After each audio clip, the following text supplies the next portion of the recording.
Фокусот на вториот поред преспа форум за диалог ќе биде безбедноста во Европа и на Балканот во контекст на руската агресија врз Украина, вели поранешната новинарка на светскиот сервис на BBC Билјана Георгиевска. Таа очекува од Охрид да произлезат силни пораки кои ќе се спротивстават на отворените закани од Москва кон сите земји кои пројавија желба да се приклучат кон НАТО. И амбициите на некои од 6 земји од Западен Балкан да продолжат по тој пат.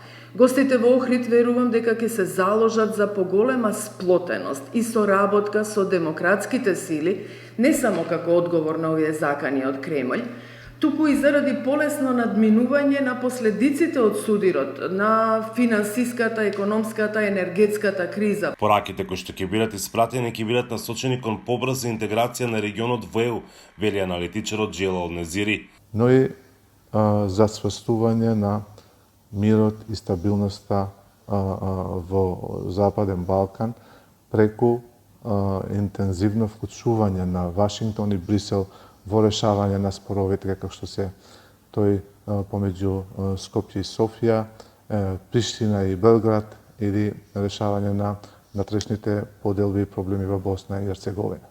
Присуството на високи гости од ЕУ и САД говори дека овие држави не сакаат да го остават Балканот настрана, самиот да се бори со последиците од војната.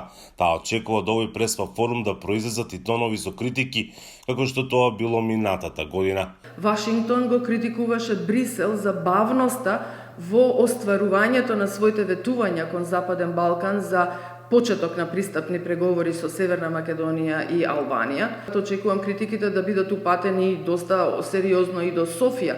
Во Охрид ќе бидат присутни актуелни и поранешни политичари од регионот Европа и САД, помеѓу кои помошникот државен секретар на САД Габриел Ескобар. За Гласот на Америка од Охрид, Мики Трајковски.